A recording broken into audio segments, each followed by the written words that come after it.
Salam, perkenalkan nama saya Herson. Saya mahasiswa program studi doktoral YKN Palangkaraya. Pada saat ini saya akan membahas tentang teori konstruktivitas. Teori ini sudah tidak asing di dalam dunia pendidikan.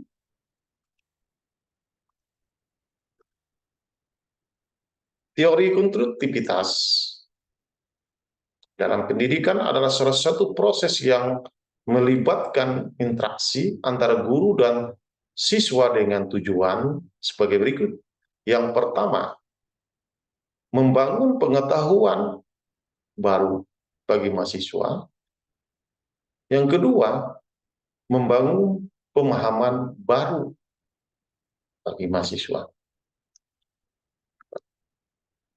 Teori konstruktivitas dalam pembelajaran merupakan salah satu teori pembelajaran yang populer dan menjadi dasar bagi banyak guru dan pendidik dalam memahami bagaimana siswa memperoleh pengetahuan dan keterampilan.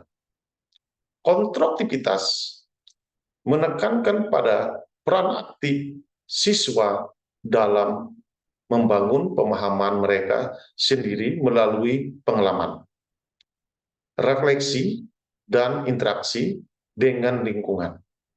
Selanjutnya, teori konstruktivitas telah menjadi pendekatan yang populer dalam bidang pendidikan untuk memahami bagaimana individu membangun pengetahuan dan pemahaman baru.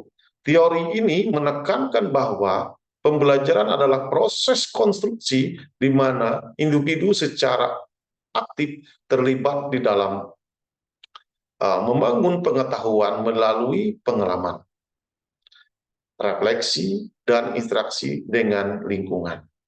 Selanjutnya, teori ini menekankan bahwa individu secara aktif membangun pengetahuan melalui pengalaman, refleksi, dan interaksi dengan lingkungan. Dalam teori konstruktivitas, pembelajaran dipandang sebagai proses konstruksi atau pembentukan pengetahuan baru berdasarkan pengalaman individu.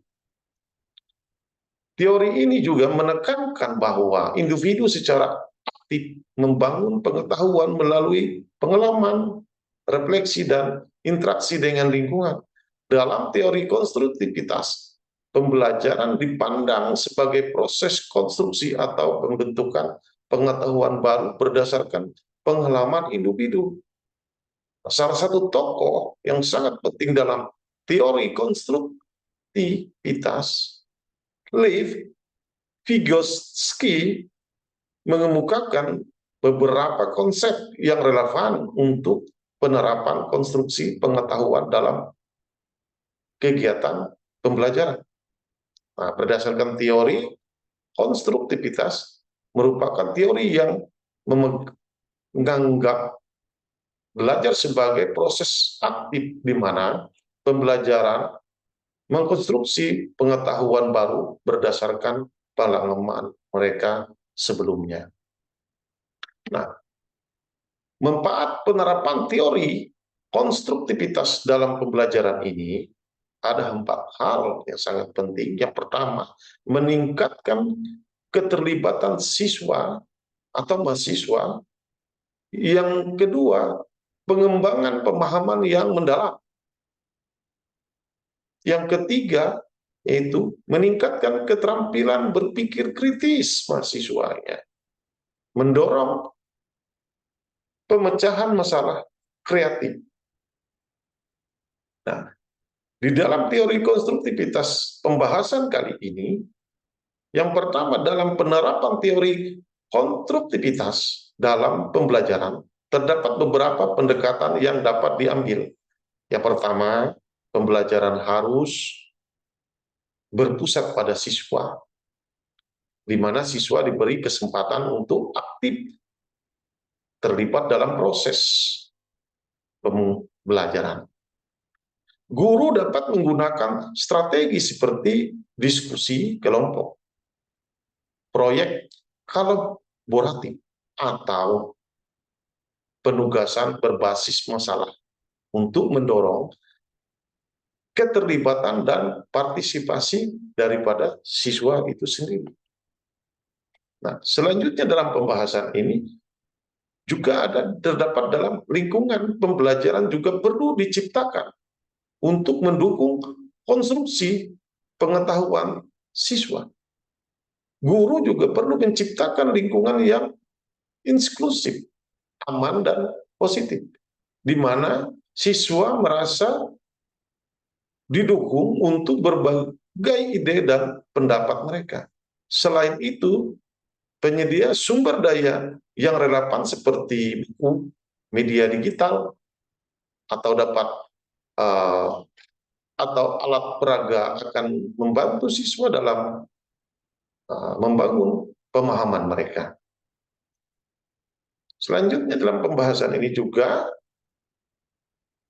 penilaian juga menjadi bagian penting dalam penerapan teori konstruktivitas. Guru harus menggunakan penilaian formatif yang bertujuan untuk memahami pemahaman siswa, bukan hanya mengingat informasi dengan memberikan umpan balik yang konstruktif. Guru dapat membantu siswa dalam mengembangkan pemahaman mereka dengan lebih baik.